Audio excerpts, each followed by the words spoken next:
ఈ వీడియో చూసే ముందు జై హనుమాన్ అని కామెంట్ చేయండి. హిందువులకు తెలుగు నూతన సంవత్సరం ఉగాది నుండి ప్రారంభమవుతుంది.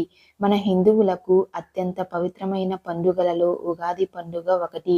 ఉగాది రోజున చేసే పూజలకు కోటి జన్మల పుణ్య ఫలితాన్ని పొందవచ్చు అని పండితులు చెబుతున్నారు. ఈ సంవత్సరం అంతా మీ ఇంటికి బాగా కలిసి రావాలంటే ఈ ఉగాది పండుగ వచ్చేలోపు మీ ఇల్లంతా శుభ్రం చేసుకొని కొన్ని ముఖ్యమైన నియమాలను పాటిస్తే మీ ఇంట్లో ఉన్న దుష్ట శక్తులన్నీ బయటకు వెళ్ళిపోయి మీ ఇంట్లోకి దేవతలు అడుగు పెడతారు.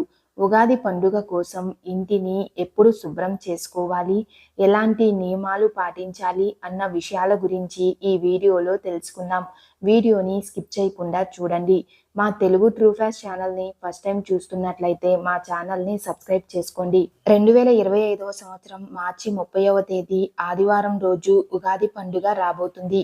ఉగాది పండుగ ముందు రోజు అంటే మార్చి 29వ తేదీన కొత్త అమావాస్య ఏర్పడింది. ఇదే రోజున సూర్యగ్రహణం కూడా ఏర్పడింది. కానీ మన భారతదేశంలో మాత్రం ఈ సూర్యగ్రహణం కనిపించదు. కాబట్టి గ్రహణ నియమాలు పాటించాల్సిన అవసరం లేదు. అయితే అమావాస్య రోజున మాత్రం పొరపాటున కూడా ఇంటిని శుభ్రం చేయకూడదు. అమావాస్య రోజున ఇంటిని శుభ్రం చేస్తే మీ ఇంట్లోకి నెగిటివ్ ఎనర్జీ ప్రవేశిస్తుంది. అయితే మార్చి 28వ తేదీన శుక్రవారం వచ్చింది. ఈ రోజున ఇంటిని శుభ్రం చేస్తే మీ ఇంట్లో ఉన్న లక్ష్మీదేవి బయటకు వెళ్ళిపోతుంది. కాబట్టి శుక్రవారం రోజున కూడా ఇంటిని శుభ్రం చేయకూడదు. ఇంకా మార్చి 27 గురువారం రోజు మీ ఇంటిని శుభ్రం చేసుకోవాలి అని పండితులు చెబుతున్నారు. ఉగాది పండుగ వచ్చేలోపు మీ ఇంట్లో దుమ్ము ధూళి లేకుండా ఇంటిని శుభ్రపరచుకోవాలి. మార్చి 30 ఆదివారం రోజున ఉగాది పండుగ వచ్చింది. ఆదివారం రోజున చాలా మంది మాంసాహారాన్ని తింటారు. కానీ ఈ నూతన సంవత్సరమైన ఉగాది పండుగ రోజున మాత్రం ఎట్టి పరిస్థితుల్లోనూ మాంసాహారాన్ని తినకూడదు. ఉగాది పండుగ రోజున ప్రతి ఒక్కరూ పూజలు చేస్తూ ఉంటారు.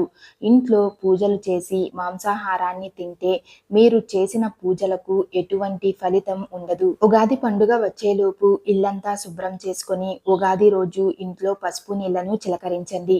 ఇలా చేస్తే ఇంట్లో ఉన్న ప్రతికూల శక్తి తొలగిపోయి మీ ఇంటికి ఐశ్వర్యం సిద్ధిస్తుంది. ముఖ్యంగా ఉగాది వచ్చేలోపు బెడ్షీట్లు, డోర్ కర్టన్స్ తప్పనిసరిగా శుభ్రం చేసుకోవాలి. ఇంట్లో ఉన్న పనికిరాని వస్తువులను బయటపడేయండి. పాతబడిన న్యూస్ పేపర్స్ ను ఎట్టి పరిస్థితుల్లో ఇంట్లో ఉంచకూడదు. ఉగాది పండుగ రోజున మీ ఇంట్లో పాత వస్తువులు ఉంటే మీ ఇంట్లోకి దుష్ట శక్తులు ప్రవేశిస్తాయి. పూజ గదిని కూడా శుభ్రం చేసుకొని దేవుడి పటాలకు పసుపు రాసి కుంకుమ బొట్లు పెట్టుకోవాలి. సాధారణంగా మనలో చాలా మంది పూజ గదిలో న్యూస్ పేపర్స్ ను వేస్తూ ఉంటారు. కానీ పూజ గదిలో న్యూస్ పేపర్స్ ను వేయకూడదు. కాబట్టి ఉగాది పండుగ నుండి మీ పూజ గదిలో న్యూస్ పేపర్స్ ను వేయకుండా ఒక పట్టు వస్త్రాన్ని కానీ తెల్ల వస్త్రాన్ని కానీ పరచండి. అలాగే మీ పూజ గదిలో ఉన్న పాతబడిన దేవుడి పటాలను కూడా తీసేయండి. ముఖ్యంగా ఈ నూతన సంవత్సరంలో ఒక చిన్న లక్ష్మీదేవి చిత్రపటాన్ని ఇంటికి తెచ్చుకొని మీ పూజ గదిలో పెట్టుకోండి. ఇలా ఎవరైతే చేస్తారో వారి ఇంట్లో లక్ష్మీదేవి తిష్ట వేసుకుని కూర్చుంటుంది. ఇక ఉగాది పండుగ రోజున ఆడవారు తెల్లవారుజామునే నిద్రలేచి చక్కగా తలస్నానం చేసి ఇంటి గుమ్మానికి పసుపు రాసి మామిడి తోరణాలను కట్టుకోవాలి. మీ ఇంటి గుమ్మం ఎంత పచ్చగా ఉంటే మీ ఇంట్లోకి అంత సంపద అనేది చేరుతుంది. రాగి చెంబులో త్రిమూర్తులు కొలువై ఉంటారు. కాబట్టి ఉగాది రోజున ఇంట్లో పూజ చేసేవారు మీ పూజ గదిలో ఖచ్చితంగా రాగి చెంబును పెట్టుకోండి. ఎందుకంటే మనం దీపారాధన చేసేటప్పుడు పూజలో ఉన్న దైవశక్తి మొత్తం రాగి చెంబులో ఉన్న నీటిలోకి చేరుతుంది.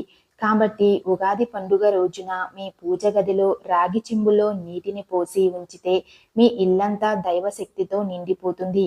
అలాగే ఈ కొత్త సంవత్సరం నుండి మీకు బాగా కలిసి వస్తుంది. తులసి మొక్కలో 33 కోట్ల మంది దేవతలు కొలువై ఉంటారు. కాబట్టి ఉగాది రోజున తప్పనిసరిగా తులసి కోట దగ్గర ఒక నెయ్యి దీపం వెలిగించి తులసి మొక్క చుట్టూ ప్రదక్షిణలు చేస్తే కోటి జన్మల పుణ్య ఫలితాన్ని పొందవచ్చు. అంతేకాకుండా ముక్కోటి దేవతల ఆశీర్వాదం లభిస్తుంది. మీ ఇంట్లో తులసి మొక్క లేనివారు ఉగాది పండుగ రోజున ఒక తులసి మొక్కను ఇంటికి తెచ్చుకోండి. ఇలా చేస్తే మీ ఇంట్లో లక్ష్మీదేవి స్థిర నివాసం ఉంటుంది. విపరీతమైన అప్పుల సమస్యలతో బాధపడేవారు, భార్యాభర్తల మధ్య గొడవలు ఉన్నవారు ఈ ఉగాది రోజున కొబ్బరి నూనెతో దీపారాధన చేస్తే మీకున్న అప్పుల సమస్యలన్నీ వెంటనే తీరిపోతాయి. అలాగే కుటుంబ కలహాలన్నీ తొలగిపోతాయి. పెళ్లి కుదరట్లేదు అని బాధపడేవారు ఉగాది పండుగ రోజున సన్నజాజులతో దేవుడిని పూజిస్తే వివాహ యోగం కలుగుతుంది. అలాగే గన్నేరు పూలతో దేవుడిని పూజిస్తే వ్యాపారంలో అధిక లాభాలు చేకూరుతాయి. లక్ష్మీదేవికి ఇష్టమైన వాటిల్లో కల్లు ఉప్పు ఒకటి. కాబట్టి ఉగాది పండుగ రోజున ఒక ఎర్రటి వస్త్రంలో రాళ్ల ఉప్పు వేసి మూటలాగా కట్టి మీ ఇంటి గుమ్మానికి వేలాడదీయండి. ఇంటి గుమ్మానికి ఉప్పు మూటను కడితే డబ్బు పరంగా మీ ఇంటికి బాగా కలిసొస్తుంది. అలాగే ఈ సంవత్సరం అంతా అష్టైశ్వర్యాలతో జీవిస్తారు. తమలపాకులు డబ్బును ఆకర్షించడంలో బాగా పనిచేస్తాయి. కాబట్టి ఉగాది రోజున ఇంట్లో పూజలు చేసేటప్పుడు మీ పూజ గదిలో కొన్ని తమలపాకులను పెట్టుకోండి. ఇలా చేస్తే లక్ష్మీదేవి ఎంతో సంతోషించి మీ ఇంటిపై కనక వర్షాన్ని కురిపిస్తుంది. దీంతో మీ ఇల్లంతా డబ్బుతో నిండిపోతుంది. గోమాతలు ముక్కోటి దేవతలు కొలువై ఉంటారు. కాబట్టి ఈ ఉగాది పండుగ రోజున గోవు తోకను నిమిరి గోవు చుట్టూ ప్రదక్షిణలు చేస్తే విపరీతమైన అదృష్టం కలిసొస్తుంది. అలాగే ఈ రోజున గోవు చుట్టూ ప్రదక్షిణలు చేస్తే 33 కోట్ల మంది దేవతలకు ప్రదక్షిణలు చేసినట్లే అని పండితులు చెబుతున్నారు. ముఖ్యంగా ఈ ఉగాది పండుగ రోజున గోమాతకు ఆకుకూరలను తినిపిస్తే లక్ష్మీదేవి కరుణా కటాక్షాలతో త్వరలో ధనవంతులయ్యే అవకాశం ఉంటుంది. లక్ష్మీదేవిని త్వరగా ప్రసన్నం చేసుకోవాలంటే ఈ ఉగాది పండుగ రోజున మీ ఇంటి ప్రధాన ద్వారం పైన గంధంతో స్వస్తిక్ గుర్తు వేయండి. స్వస్తిక్ గుర్తు ఉన్న ఇంట్లోకి లక్ష్మీదేవి ఖచ్చితంగా అడుగు పెడుతుంది. మీ ఇంట్లో ఉన్న దరిద్ర దేవత వెంటనే బయటకు వెళ్ళిపోయి మీ ఇల్లంతా పాజిటివ్ ఎనర్జీతో నిండిపోవాలంటే ఉగాది పండుగ రోజున ఒక గాజు గిన్నెలో కొంచెం రాళ్ల ఉప్పు వేసి ఆ గిన్నెను మీ ఇంటి ఈశాన్య దిశలో పెట్టండి. ఇలా చేస్తే మీ ఇంటికి ఉన్న అష్టదరిద్రాలన్నీ తొలగిపోయి మీకు అఖండ రాజయోగం వరిస్తుంది. ఈ వీడియో మీకు నచ్చినట్లయితే లైక్ చేసి షేర్ చేయండి. ఇలాంటి మరిన్ని అప్డేట్స్ కోసం మా ఛానల్ని సబ్స్క్రైబ్ చేసుకోండి.